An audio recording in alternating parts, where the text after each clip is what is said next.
उन 3 लड़कों ने मुझे जबरदस्ती कार में डाला। मेरी चुन्नी से मेरा मुंह कस के बांध दिया जिससे मैं शोर न मचा सकूं। मैं बेहोश हो गई और जब मेरी आंखें खुली तो मैं एक कमरे में बेड से बंधी हुई थी। हालात इंसान को वह सब करने पर मजबूर कर देते हैं जिसके बारे में उसने कभी सोचा भी नहीं होता। मैं उस बेड से बंधी अपने आप को खोलने की कोशिश कर रही थी। इतने में ही उनमें से एक लड़का अंदर आता है, फिर दूसरा आता है, एक के बाद एक आते गए और मेरे जिस्म को नोच डाला। मैं दर्द से कराह रही थी लेकिन मेरी चीखों से उन्हें और मजे आ रहे थे। मेरा सारा बदन जख्मी हो गया था। अब तो यह सोचकर ही मेरी आत्मा कांप रही थी कि मैंने अपने माँ बाप का कहा क्यों नहीं माना। आज जेकब के साथ यहाँ न आती तो मेरी ऐसी दुर्दशा नहीं होती। मैंने कभी सोचा भी नहीं था कि मेरी जिंदगी की कोई रात ऐसी भी होगी। मेरी जिम्मेदारियाँ और मेरी ख्वाहिशें मुझे इस रास्ते पर ले आई थी। बिस्तर तक जाने वाले दोनों नौजवानों ने मुझ पर काबू पाकर मुझे पूरी तरह अपनी हवस का निशाना बना लिया था। वे दोनों बाहर जा रहे थे, तब तीसरा अंदर आ गया। वे दोनों उससे बोले, जरा जल्दी कर लेना क्योंकि कुछ ही देर में वो दोनों भी आ जाएंगे जो बाहर बैठे हैं। ये सभी एक दूसरे का नाम नहीं ले रहे थे। उसकी बात सुनकर मैं जोर जोर से रोने लगी। वह फौरन ही मेरे पास आया और कहने लगा, ये रोना धोना किस लिए? हमने तो कीमत चुकाई है तुम्हारी। उसने मेरे आंसुओं को नजरअंदाज किया और अपनी भूख मिटाने लगा। मेरे तन में अब बर्दाश्त करने की शक्ति खत्म हो रही थी। मैं बार बार उसे खुद से दूर करने की कोशिश करती लेकिन वह उतना ही मुझ पर हावी होने लगा। ऐसा लग रहा था जैसे उसे इस खेल में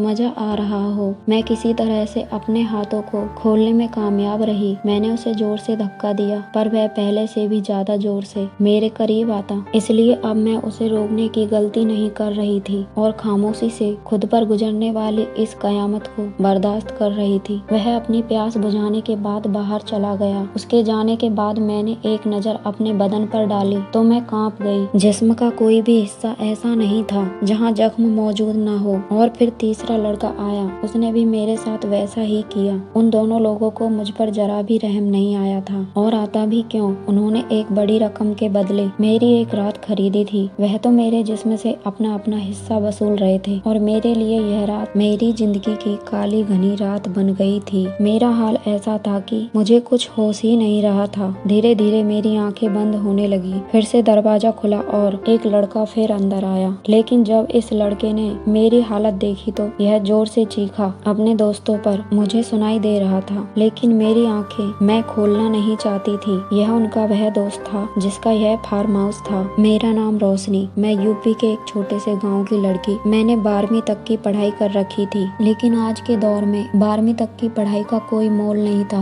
मेरे पिताजी गांव में खेती बाड़ी का काम करते। एक दिन उनके मुंह से खून आने लगे। उन्होंने जांच कराई तो पता चला उन्हें टीबी की बीमारी हुई है। अच्छे हॉस्पिटल में इलाज कराना होगा तभी ठीक हो पाएंगे। मेरे 3 छोटे भाई बहन, घर का पूरा खर्चा। मैंने सोचा मैं शहर जाकर नौकरी करूंगी तभी अपनी और अपने परिवार की जरूरतें पूरी हो पाएंगी। मैंने अपने माता पिता से पूछा लेकिन उन्होंने साफ इनकार कर दिया। मेरे पड़ोस में रहने वाली एक महिला शहर में जाकर काम करती थी और अपने बच्चों और परिवार की सभी जरूरतों को अच्छे से पूरा कर रही थी। मैंने सोचा इस बार जब वह गांव आएगी तब उनसे अपनी नौकरी के बारे में बात करूंगी। यह बात मैंने अपनी माँ को बताई लेकिन माँ ने जब यह बात सुनी तो वह बहुत घबरा गई और मुझे जोर जोर से डांटने लगी और कहने लगी, अरे मुझे उस औरत का चाल चलन बिल्कुल भी ठीक नहीं लगता है। भला इतनी जल्दी कोई इतना अमीर कैसे हो सकता है। उसने अपना घर बनवा लिया, बच्चों को अच्छे स्कूल में पढ़ा रही है, घर में काम वाली रखी हुई है। भला इतना पैसा कोई ईमानदारी से तो नहीं कमा सकता है। इतना मुझे पूरा यकीन है। अरे 1 साल में वह और कहां से कहां पहुंच गई। दोबारा उसका मेरे सामने जिक्र भी नहीं करना तुम। लेकिन मैंने माँ की बातों को एक कान से सुना और दूसरे से बाहर निकाल दिया। मैंने मन ही मन ठान लिया था कि मुझे भी आंटी की तरह अमीर बनना है। इसलिए मैं एक दिन रात को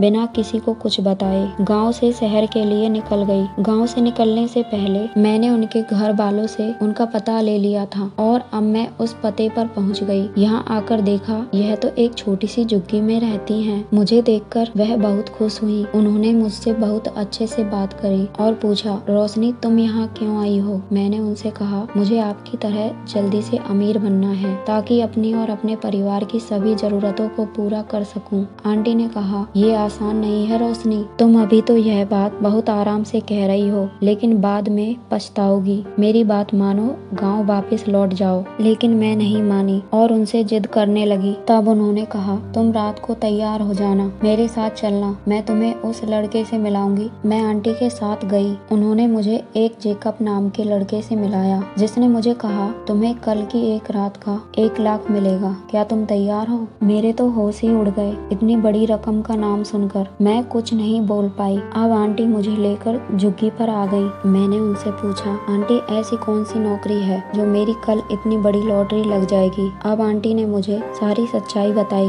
लेकिन उनकी बातों से मुझ पर ज्यादा फर्क नहीं पड़ा था, क्योंकि रुपयों के लालच में मेरी बुद्धि खराब हो चुकी थी। आंटी ने अभी भी कहा, रहने दो रोशनी, वापस चली जाओ, तुम वापस गाँव चली जाओ। एक बार तुम इस दलदल में कूद गई तो पैसा तो अच्छा मिलेगा, लेकिन जिंदगी खराब हो जाएगी तुम्हारी। अब मेरी आंखें हॉस्पिटल में खुलती हैं। आंटी मुझे बताती हैं कि उनमें से एक लड़का जिसने तुम्हें हॉस्पिटल में भर्ती करवा कर जेकब के पास फोन कर दिया था। मैं आंटी से कुछ ना कह सकी, क्योंकि मेरी जो हालत थी उसकी जिम्मेदार मैं खुद थी।